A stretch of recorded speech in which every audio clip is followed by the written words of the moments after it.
All right, what's up, Steven? What's up, Brendan? All right, so today we're going to talk a little folk style versus freestyle in the spring and summer. I think this is definitely a different podcast than what we've done, our previous two, where we've kind of talked about events and gave predictions and then talked about results for Final X. And this time it's just a little bit more opinion based and it's a little bit more coaching related, which is what a lot of our chats are about. I like on Facebook, you're putting, we're turning our text into a show. And it really is true because we've had this conversation probably 100 times over text or in person. Unfortunately, we don't live close enough to have it in person now. So we're doing it over Zoom and making a podcast out of it. So um, basically, I'm more of a folk style in the off season kind of guy, and you're more of a freestyle in the off season kind of guy. Would you agree with that?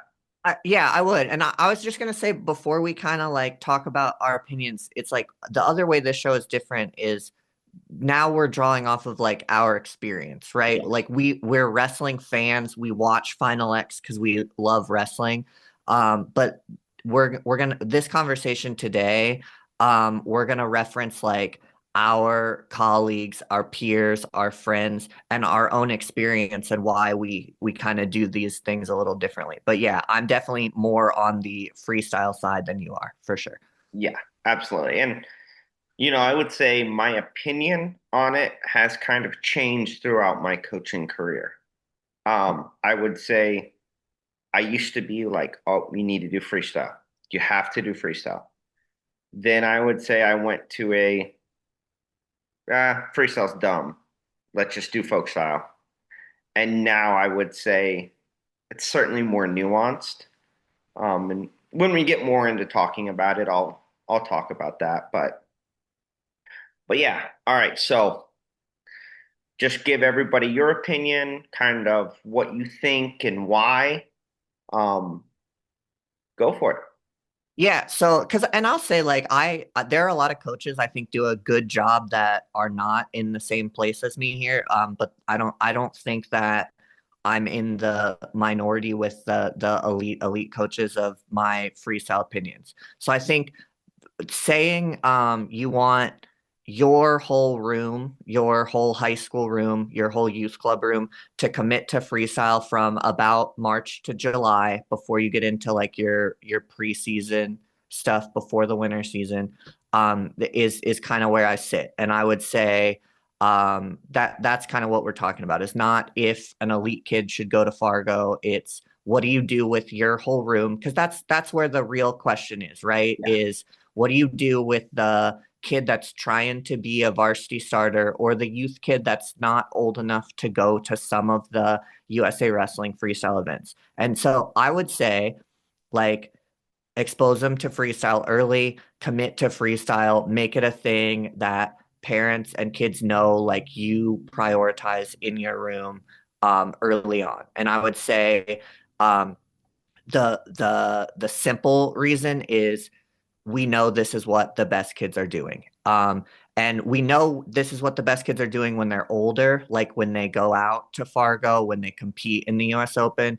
But I think if we're honest and we look back a little further, those elite kids that do well at those national freestyle tournaments, they also started doing freestyle earlier than some of the high school kids that they're wrestling that are closer matches or different matches in folk style only. So like I would say the earlier you can get a kid comfortable with that style, and just kind of like wrestling like you loose and open and free, the better off they're going to be when the lights are on at Fargo and they're trying to be an All-American and get recruited.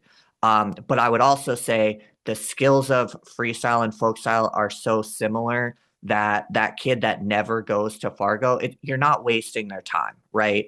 That Yeah. you're, I mean, if you're coaching freestyle to get those kids at the highest level to place at the national tournament, you're not doing an hour of back arches and highlight throws. You're doing a lot of head hands defense that's more non-negotiable in freestyle than it is folk style. You're focusing on finishing efficiently because you can't get stuck underneath and get tipped and turned in freestyle.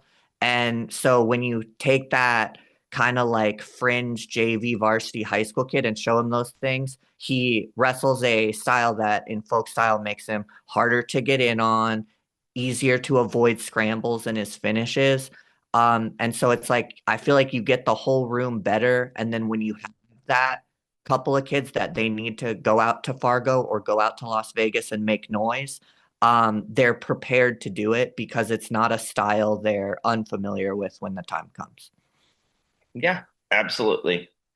All right, so my opinion is certainly different, and I think mine is based on where is the average level of wrestler in your room. So for us, we have roughly 30 kids. We practice 3 times a week right now. We have roughly 30 kids at every practice. And we have one of those kids that started wrestling before ninth grade. Now we do have some youth kids in there, all right? Only one of them's ever wrestled a match, though. We're a new program. We're not in an area where there's a lot of wrestling. Um, Even in the winter time, especially for the youth. I don't think I've seen an off-season tournament within 2 hours that offered a youth division. Wow. Yeah, yeah. I mean, we'd have to drive to Orlando in order to really get any youth wrestlers matches. And so with that, right, we are practicing folk style only right now. And we are doing that because we don't see the skill base in folk style that we feel is necessary in order to learn another style. And folk style and freestyle are closely related, right? You used an analogy when we were talking about it earlier. It's like with football. Folk style is a football game, and freestyle is like 7-on-7, right? There's a close correlation between the two, but there is a difference, especially with the rules. And so we have taken the approach that we are going to wrestle folk style in the off season for right now, right? We still are trying to develop series on top with the kids. We are still working on the most difficult position in folk style wrestling, bottom, right? It's hard for a new wrestler to be able to get up and get out and get away from someone. That all being said, I do think if you are a coach, you have to make a decision and it needs to be for the whole room. You either need to be folk style or you need to be freestyle. And for us, where we're at, and I think a lot of other programs fall under this, and I think that's why they do it, is they know that they don't really have many kids, or a lot of programs don't even have like a kid or two that are going to be able to go to the US Open or go to Fargo or make a junior dual team and make noise there. And so they realize, hey, I think, we're going to go to, a tyrant duel, right? Bison duel just happened. We're going to go to Disney duels, right? Even though now it's in Fort Lauderdale and all that. And so they are going to spend, right, March, April, May, June, July wrestling folk style because they feel like they get a better bang for their buck and it's more overall helpful to their program because of that. Another big issue is lack of freestyle opportunities in a lot of areas. Again, where we're at, freestyle is just not very common. And so we are going to have to really travel in order to get practices in with other teams or other people for freestyle. We're going to have to really travel to get freestyle competition. And whereas folk style, we can go and practice with another team. We can go and wrestle matches. We can go um, and really be able to compete within that 2 or 3 hour radius in folk style pretty much every weekend if we want to. And so I think that with the level that we're at right now, and I think we're the level a majority of high school programs are at, is folk style is the better option in the spring and summertime. I will say, right, when you look at some of the other states where they're doing it really well, like Illinois, for instance, I know their system very well. That's where I was born. They do pretty much every weekend in the Chicago area. Now, outside of Chicago, pretty much everybody wrestles folk style in the off season, and that's due to competition opportunities. But up by Chicago, pretty much every weekend you'll have a tournament and you'll have Greco on Friday night and you get 3 matches. Everybody's putting a 4-man round robin. Typically it's based on skill. And then Saturday morning, same bracket, but freestyle. And everybody gets 3 matches. And you're in, you're out. And you do that leading up to the state tournament. And they send like 600 kids to Fargo every year, and they do an awesome job. And to me, that's a state and an organization that has freestyle down pat. And if I was in that area, we would be wrestling freestyle, 100%. The competition opportunities for freestyle are there. And it's not just the absolute best kids in the state, because that's another problem here is going to the state tournament in freestyle. My second year wrestler is going to wrestle a state champ, probably first match, and a state third place or second match. He's not going to get much out of that. The problem, though, is if we go to any of the freestyle tournaments, the same exact thing is going to happen. And so my kid is going to go to a random Saturday freestyle tournament, get 3 matches, get crushed 3 times. Whereas we could go to a folk style tournament, they could get 5 matches, maybe get crushed once, maybe crush one kid, and then have 3 competitive matches. And so that's kind of more what we're looking for as a program. I think when we get to a higher level and we get more kids that have started wrestling before high school, our approach is going to change, certainly. And we are going to absolutely focus more on freestyle, especially in that youth age group. Yeah, I think there's kind of two things you hit on that I think are really important for us both to talk about as we have this conversation. One is the opportunities to compete for an average kid in freestyle. They vary wildly from state to state, and they're Yeah. so important when you're making the decision. Because I'll tell you, like in North Carolina, um, you can wrestle 3-4 local freestyle and Greco tournaments. If you're a 16U or a junior before the state tournament, and our freestyle buy-in in North Carolina as a state with the best kids is not probably where it needs to be right now. So you can also take those kids to the state tournament, which for me happens to be the high school right down the road. Like it's the other high school Yeah. in the town where I coach. Like I coach at Lake Norman, it's at Mooresville High School. Um, and so you can create a competition schedule where those kids stop at the state tournament and they've wrestled 4 tournaments.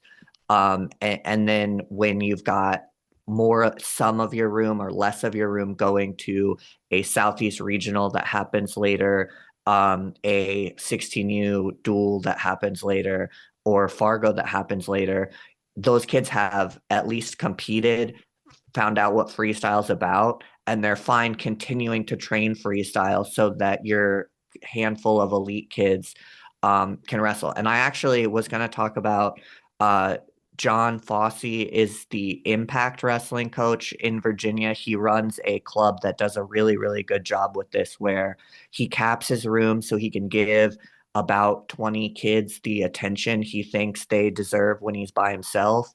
And those 20 kids don't all go to Fargo. They don't all make dual teams, but they all train freestyle through the end of that one or two like elite kids that should go. Because I think when you say you want your whole room to do freestyle, we're not saying we want our whole room to go to Fargo. Like Right. we're admitting that some of the freestyle like national level trips are one expensive and two not a good experience if you go when you're not ready.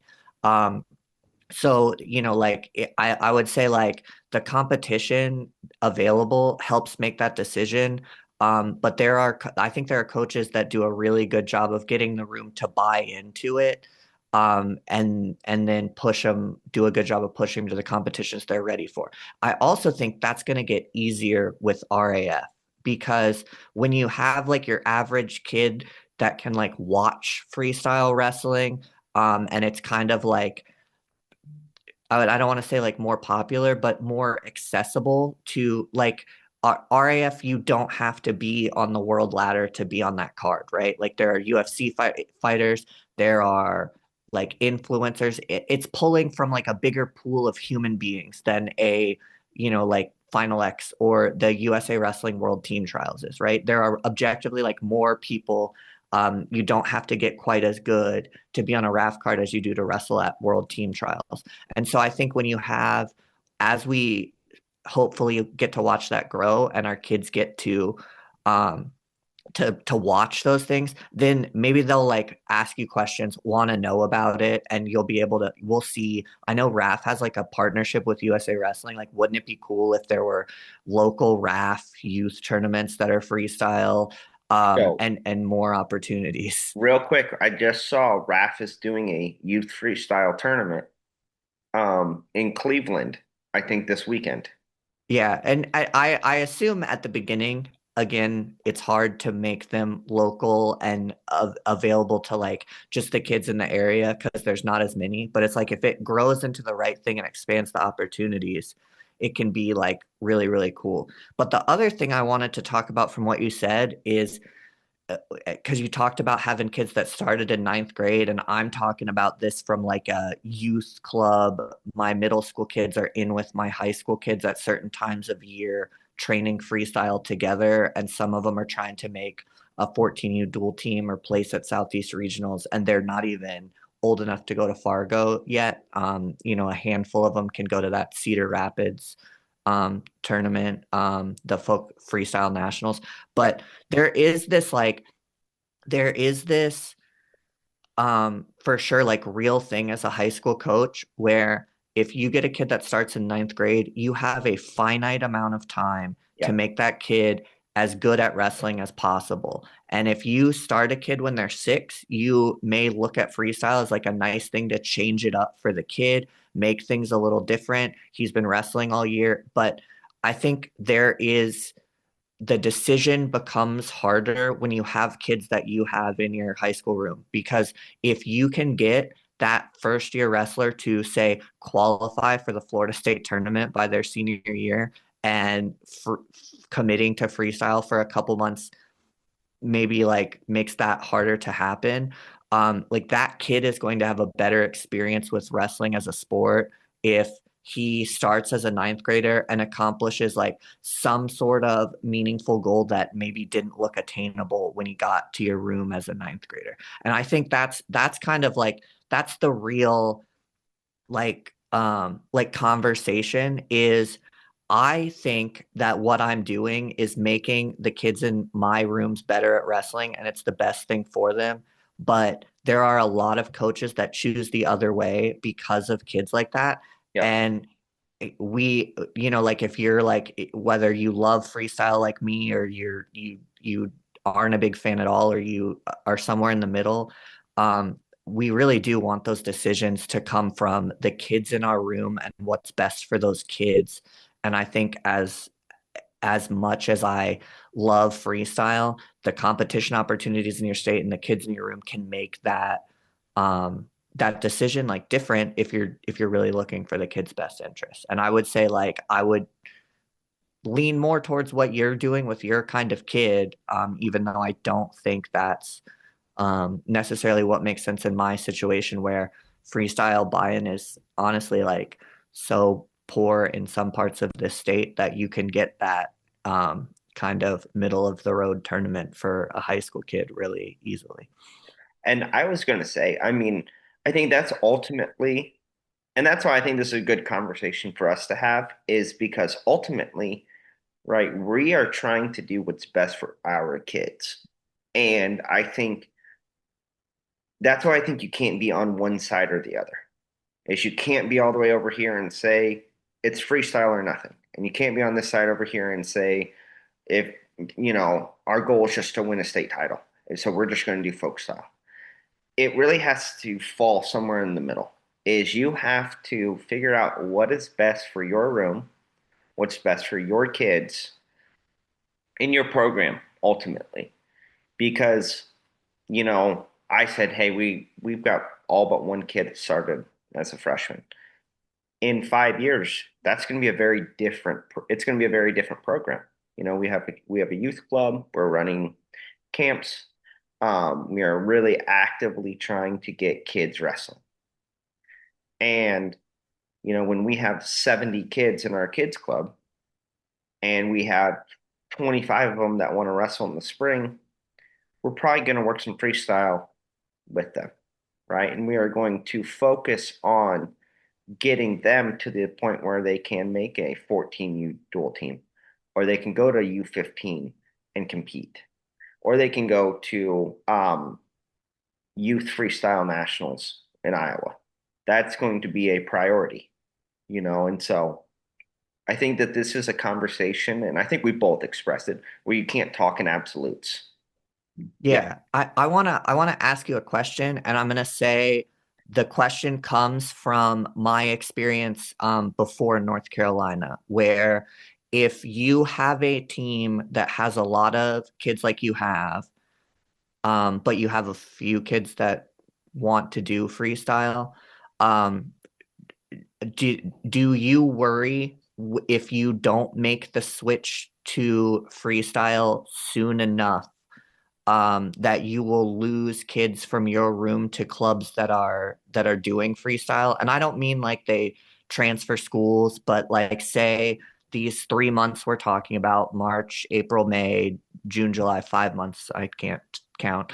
But that time period, like if you have, say, primarily the kind of kid you still have now, but you start to get a few of these youth kids that want to do it, are you scared if you don't make the switch, some of those kids will go to rooms that are doing freestyle because they want to take advantage of some of these freestyle opportunities in the spring? absolutely. I would. And for us, I think we would make the switch to freestyle as a program. Um, and I think we would add in folk style competition opportunities for the other wrestlers. And I think that would kind of be our happy medium. And, there are things where, my brother and I are both in the room every day. And so we could do things where, our better kids are on one mat working freestyle with him, and the other kids are with me working folk style, specifically top bottom. I would say that would be the biggest, takedown to turn, right? He would be working on going single leg to leg lace. We'd be working on, going single leg to our CrossFit series.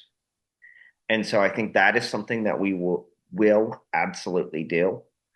And I think just our goal is definitely to be a program that can service all wrestlers.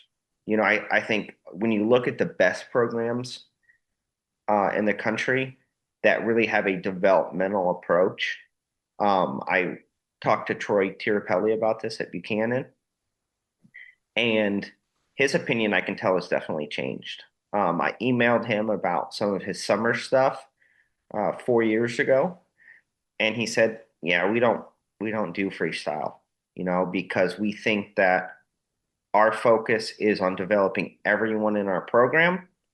And so we're going to do folk style, and that's just what we're going to do. And then now, if you look, right, they're sending their best kids to Fargo and their best kids to world team trials, U15, U17, U20. And I think that it's really smart by them to do that. Yeah, I'm gonna say I think when your program gets to a certain level, whether you meant to or not, you cap the top of it if you don't provide those freestyle opportunities. I think the elite programs, you almost have to do it Yes. because that is I mean that is like that's where the best kids are. And so if you look at like a Poway, a Bishop McCourt, a Lake Highland Prep, and it's like, can you imagine if those programs with that level of kid like didn't do freestyle? Like it would, they have kids that can make world teams. Now, I will say Lake Highland Prep, um, until COVID, right, they had a team that finished fifth in the country. They had a team that finished seventh in the country, a team that finished eighth in the country. I'm pretty sure I'm correct on this ranking. And they did not wrestle any freestyle at all. But what do you think the change was? Because I know, so Tyler DeCraker, went to Lake Highland Prep for 1 year, but he's a Virginia area kid, is where he grew up. So we know that family a little bit for youth. Um, I know, I'm sure he had plenty of options of where he wants to go. He won Who's Number One. He's committed to Missouri. I placed, I think, third 1 year at the US Open. But I can tell you, like, if Lake Highland Prep was not doing freestyle yet, Tyler would have gone somewhere that was. And I know that for a fact because his dad will talk about how Fargo, with its weigh-in system and actually having to make weight multiple days, is a better representation of where the elite kid actually is than Super 32 that he thinks is more of like a weight cut competition with the 1 day early weigh-in. Yeah. And so there are definitely like elite kids, parents, and coaches that think the differences between freestyle and folk style are smaller than something as simple that we take for granted as the weigh-in structure of a tournament. And I do think there's an argument to say Fargo is a better representation of where the best kid is at as a wrestler for college success than Super 32 because we don't know if that 126 pounder pulled down from somewhere that he's not going to be able to make 125 in college or not. But at Fargo, we know they're at a weight where they can compete at the college level. And if they wrestle in that All American day, they weighed in that morning. Yeah. So I will say I think we've seen a change.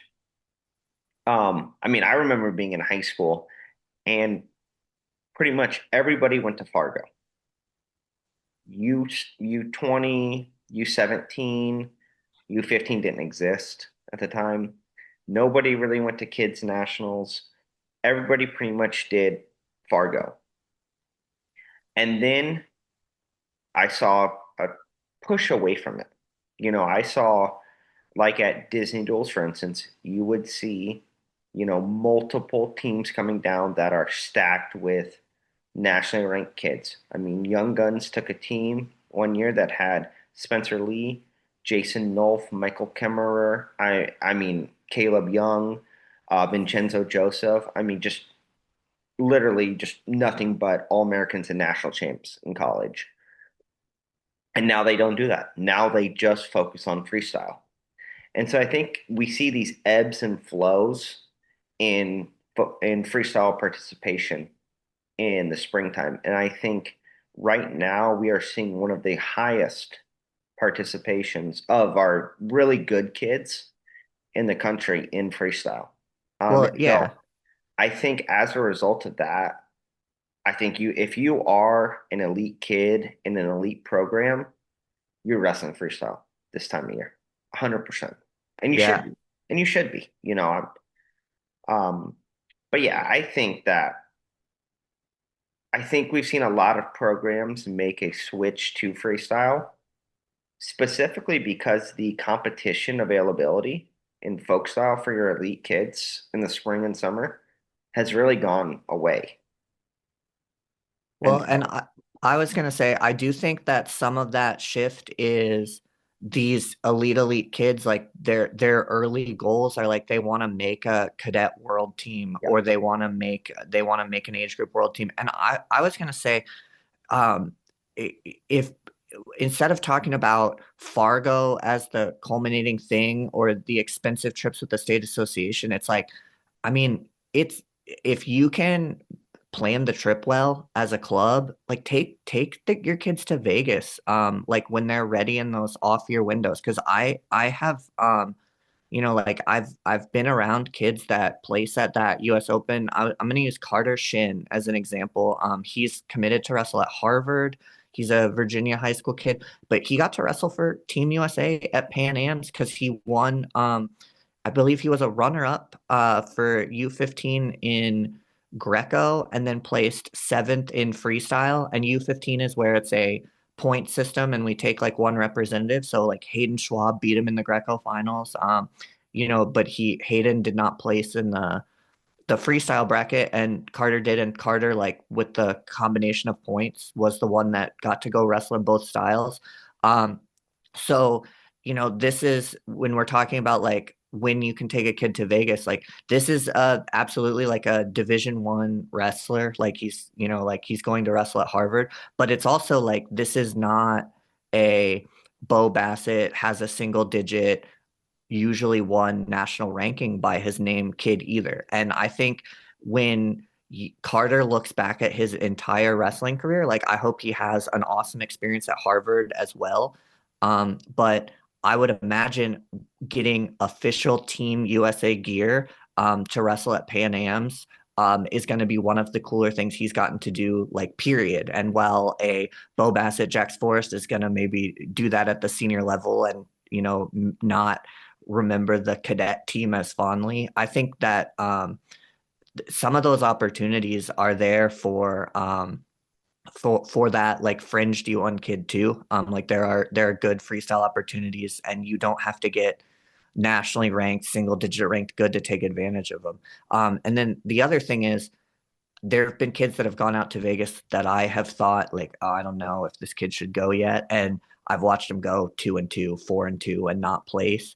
And so I think like that it's the U.S. Open, right? Like you can enter no matter what. The brackets are big. So at Fargo, when there's that strict qualifying system, it's hard to find a bad kid in the bracket or yeah. get drawn into a bad kid and win. But at the U.S. Open, like I do think that if you've got a kid that's familiar with the style, they competed in some local stuff and their state tournament and their regional, and they've done that for a year or two. That first year you take them out to Vegas because it pops up quick. It's early in that freestyle season.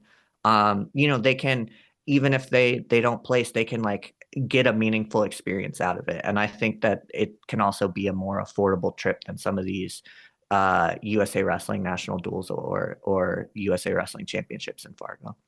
And I agree. And I think, I think we kind of have a middle ground with us, between us, of what we think and what we would do. And I think, honestly, to me, the biggest thing is, and this for all coaches, would be what does your area offer?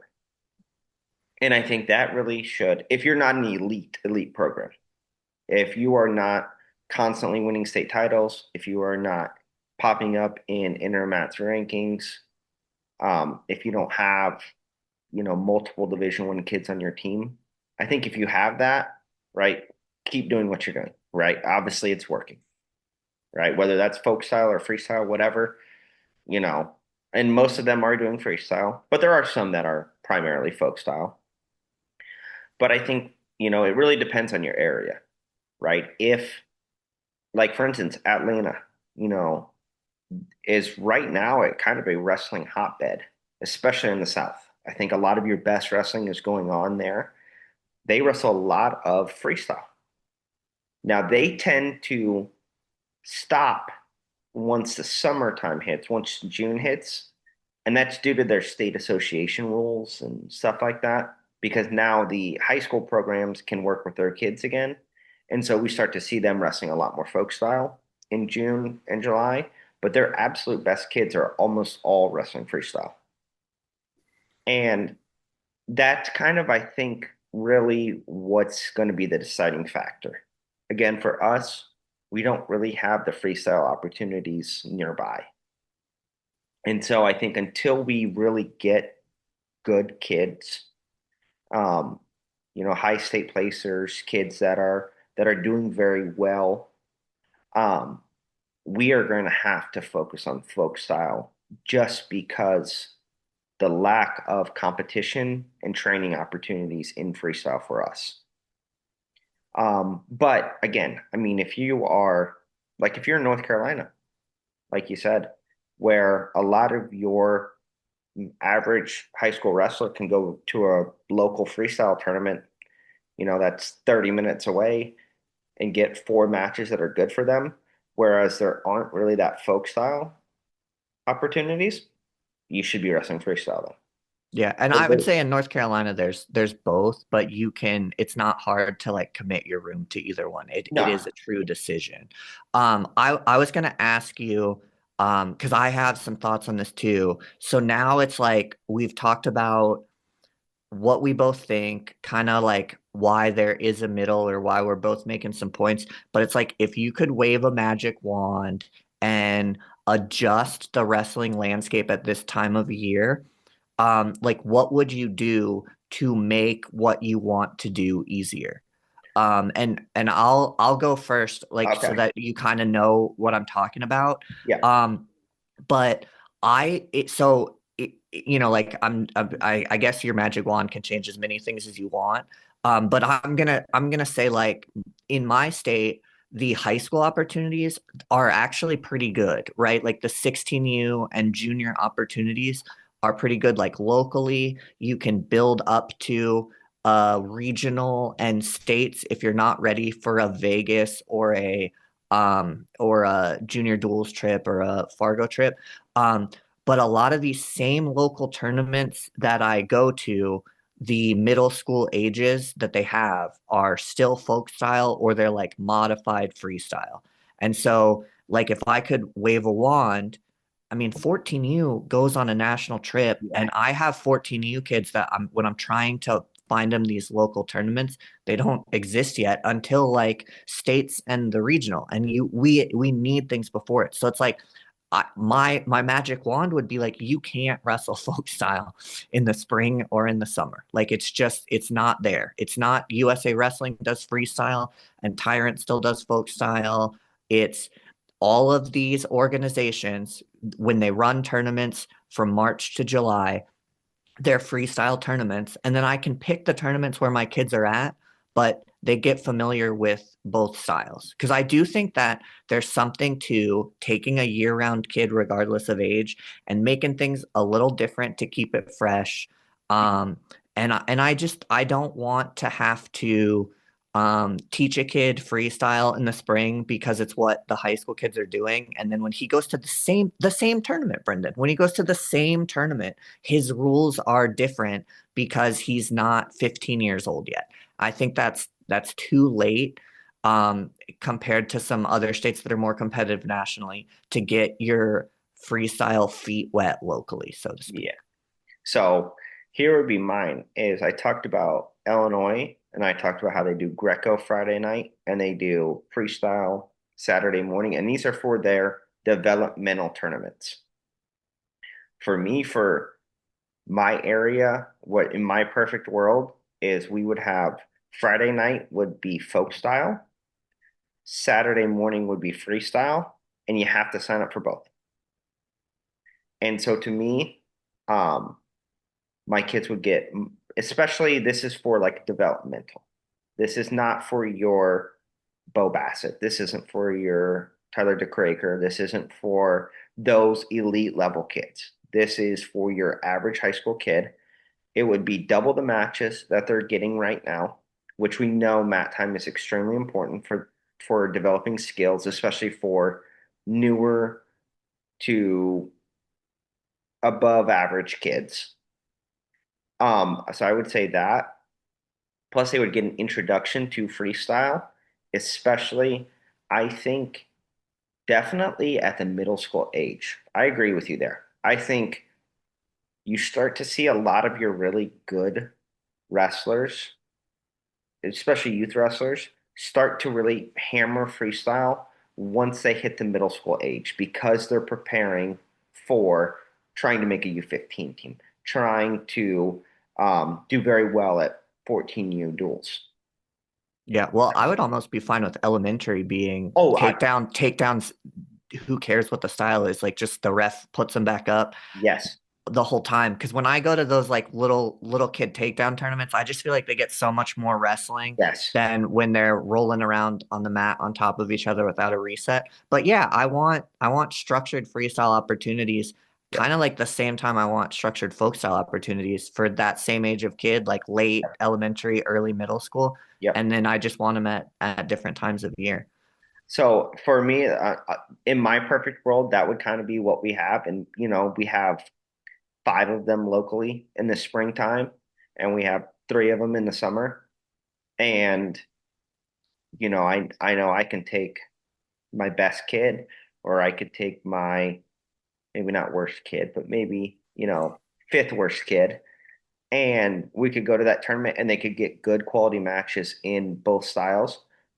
Um, I would be absolutely ecstatic if that were the case. If I knew I could just drive 20 minutes to go to a tournament and all my kids could get six matches and my best kid could wrestle other state placers and state qualifiers and my worst kid could wrestle, newbie wrestlers. Um, that would just be like a dream come true for me. And I think that you would see a lot of development for all wrestlers there, right? My best kid, and that's actually real quick.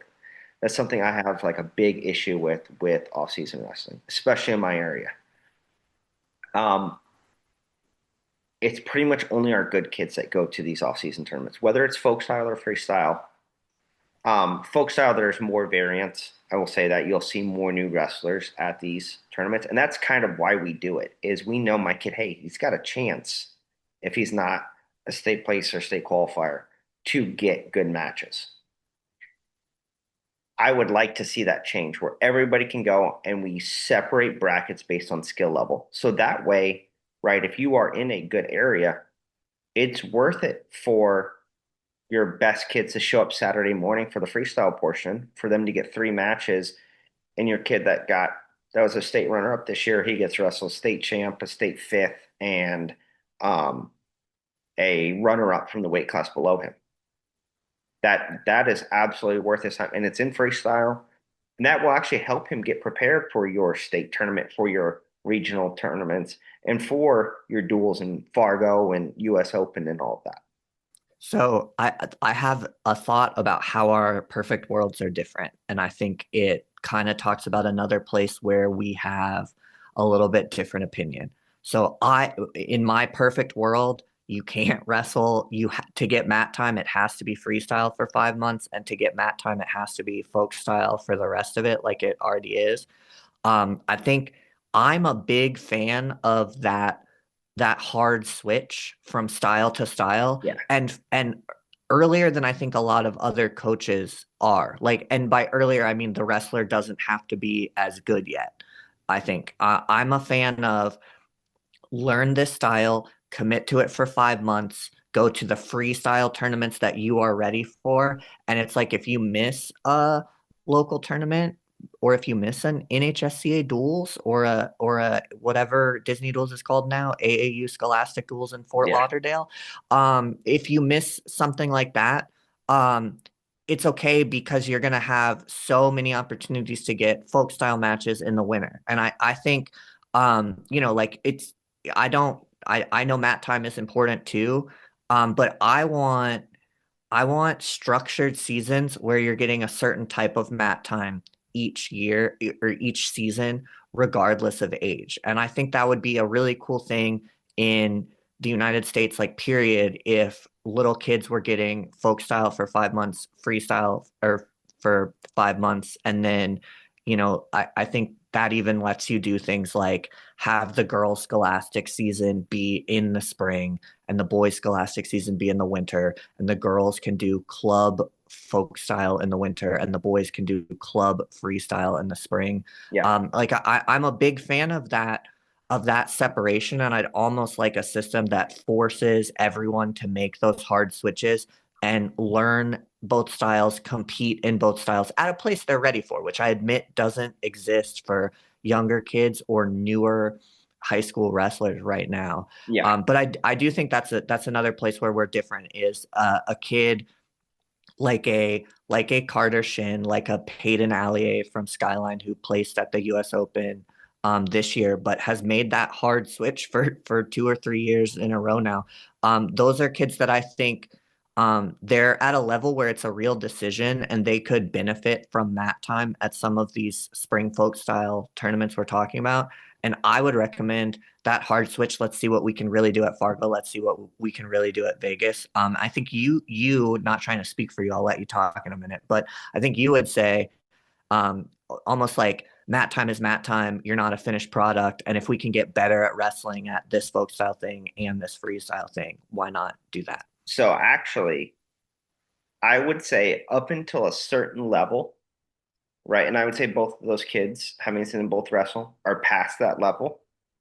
Up until a certain level, I am of that belief that and I would be training almost exclusively freestyle as well, even with this folk style freestyle combo tournaments.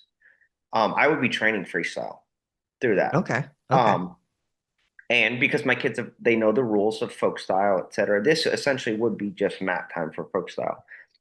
Um, but once you get to a certain level, and I think that's when you are truly competitive, at least with the best kids in your state and most states. Obviously, there's certain states where like you got to be way better than that to compete. Um, but once you get to that certain level, it should be freestyle only. Um, and you should not be wrestling folk style matches. And I think that's especially true in our current landscape. We don't see a lot of our best kids wrestling folk style in the spring and summer. Your goal should be to go out and wrestle the best kids, and so you need to be wrestling freestyle. Um, but that's just one thing I want to clarify because Okay. I don't think like if you are Bo Bassett, right, or you're 3 levels below that, and you're getting fourth at the Pennsylvania State Tournament, or you're getting second at the Indiana State Tournament, or even if you're getting seventh at the Indiana State Tournament or eighth, right? I think you should be wrestling freestyle. Yeah, I, I'll use some examples and just kind of talk about how there is this gray area where you see parents and wrestlers make the different decision where guys like we all think Bo Jax, that tier one, they should make the hard switch because we want them to, if they're going to be our senior world rep, like we why are want they them to, practicing top right. bottom folk Yeah, style? like we want them to go make noise at worlds and not be getting better at stand-ups. And then I think there's a tier where, if we're honest, if we go all the way to the other side, like where they're not even ready for the freestyle competitions available to them in most states, and they can't afford to make the switch yet, because it doesn't offer them competition opportunities and mat time that they need. But that middle ground, okay, Brady Hand. And I know all these examples are Virginia high school kids, but he's committed to App State. He's a four-time Virginia State champ, and he never made the hard switch. I think he wrestled at Fargo one time, but he kind of almost like towards the end of his high school career trended more toward folk style competitions. I mean, I think he kept getting better. I think he's in a good place in college to improve in college and continue to progress, and he has good college opportunities. Yeah, good hat, good hat. Yeah. I know you guys take your kids to that team camp, so Yeah. yeah, but it's like at the same, I don't think Brady is worse, or if anything, he's more accomplished than those Carter Shins, Peyton Allies that we've seen make the hard switch. And so I think that is where the gray area is. And if you wrestle for my program when your kid is at that level, I mean, stop speaking to you if they wrestle folk style, but I Yeah. do advocate for that hard switch. And I don't think every kid at that level makes it. And I think that there are kids that don't make it that still get better and progress. It's not again, it's not like my way is the only way that's right, but I do think like there's a kid that's in that gray area that I'm absolutely like speaking to those families, speaking to those kids, and advocating for a switch that not every kid at that level makes. Yeah, absolutely. And again, I think it's been proven, right? You can do folk style all through high school and you can be really freaking good. And you can do freestyle and you can be really freaking good. And I think it doesn't really matter that much as long as you're committed to it. Um, but I will say I do think if you are an elite high school wrestler right now, you should just be wrestling freestyle. I mean, in the spring and summer. Um, you should be going to Fargo. Um, Especially in your states that do a good job of making it affordable, because I think that's another thing um, that I'm seeing. And I know that those teams are very expensive to put together, right? Fargo is not cheap. Junior duels is not cheap for the team, for an individual to go and wrestle there from the state organization standpoint. Yeah. Well, and it's that's how freestyle's hard a little bit is some of the opportunities you need your state association for, which is not true for folk style competition. Yeah. But like I would almost say to those people, like either learn what the price is in your state and commit to figuring it out, like fundraise, save, skip a vacation and have your kid go, or just go to Vegas. Like Yeah. just go to Vegas with your club coach, share an Airbnb with 8 teammates, have an awesome time.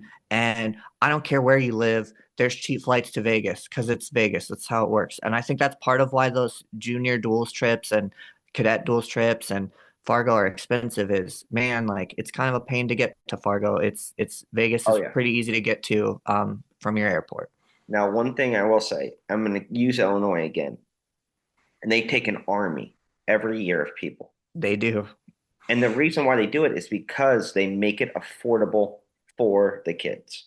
I don't know if they're Yeah. still doing it, but they used to do essentially like raffle tickets. And you would sell a raffle ticket for 20 bucks and they'd give you a pack of like 50 of them. Well, for each one that you sold, right, you got that money counted towards your trip. And so I know people that went to Fargo 5 times and every time they went for free because they would sell those 50, they would get another 25 of them, and there's $1,500. Boom, gone. Right. And that's parents didn't have to skip a vacation, they didn't have to do anything like that. The state organization has made it a priority to get as many kids there as possible. And I think, and I'm almost saying this, I know you work for NCUSA. The more states that can do that, I think one, more people will wrestle at Fargo, more people will attempt to make those teams. And I think two, the better kids will be there because it is, I mean, Fargo is an investment, right? Yeah. Junior duels is an investment. And I think the better fundraising opportunities that a state organization can offer, the more commitment you will get from your best kids in the state. And that is something that I would really like to see going forward is more states doing that. Because hey, I want the best kids at Fargo. I want the best kids at junior duels. I mean, I think, Wisconsin obviously right now is able to send a really good team to junior duels. But if you look at their cadet duel team, it's not as strong. And a big part of that is cost, right? They're hosting junior duels in Milwaukee, right? They don't have to spend very much money. I would like to see Wisconsin, I used to live there. I'd like to see Wisconsin send a really good team to cadet duels as well. Same thing with Florida. I would like us to send our best kids to cadet and junior duels and 14U as well every single year. Yeah, I'll say like there's no downside to cutting the cost for the kid, fundraising. It's just the state association has to put in the work. There's no downside to making it more affordable to the Exactly. kids. Um, I do think some of those states that you gave examples of, it's like Illinois can also take an army because Illinois has an army to take. And I Yes. think there are some states, like most of the ones I've lived in, like I'm talking about Virginia and North Carolina specifically, where you want to make it affordable, and then you have to find a way to get your best kids to buy in and go. Yep. Because when an Illinois or an Ohio or a Pennsylvania takes an army, like they have so many more high level wrestlers than some of our southeast states like Virginia and North Carolina. So it's like Florida too. um, Florida too. and I would say Florida has more depth than both Virginia and North Carolina, at least from my experience there. But so it's like, say all of those states take their third best kid to junior duels. Well, we all want to take our best kid, but in North Carolina, we're almost at a place where our third best kid shouldn't really be there, or that's not the right competition for that kid. And so I think in North Carolina, like you not only do you have to make it affordable um, so that you can get more kids to go, but you have to make it affordable because you have to be able to sell it to the best kid. And if the best kid needs it to be affordable and they don't go because it's not affordable, there becomes a really big dropout as you have those conversations down the line. Yep. Um, yeah, I completely agree. And I think we see that here in Florida as well. And I really like our state association guys. I think they do a really good job, especially from how it was when I first moved here. I think our current leadership does an excellent job. Steve Mako, I think they do a really good job. I just think there has to be more of a push to make these things more affordable. I agree 100%. So I think, I think that's a good place to leave the conversation where even the freestyle guy has admitted there are some trade-offs or things that need to be improved in freestyle competitions. But I think the next place we're going to go is in our next episode, we're going to try to talk about the NCAA passing this 5-for-5 eligibility change. Um, and we will break down like a little bit of exactly what was passed, like how it's being challenged, what it could turn into. But I think most of our conversation is going to be what it means for wrestling lineups, wrestling tournament participation.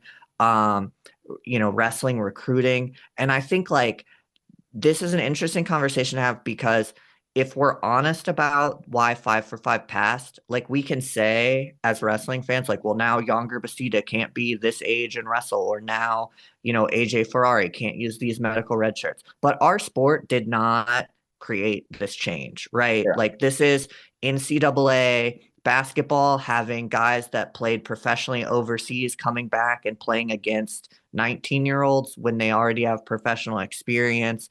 This is NCAA football guys not starting and I don't want to say taking advantage of, but using the current medical redshirt situation the I will way say it is. completely taking advantage of Yeah, it. I mean, that's like if you look at Indiana's, last year's national champion, their average age is almost 24 years old. right. And so it's pushing back against those things Yeah, and it has effects for wrestling. But we're not why it passed or why the NCAA looked to change it.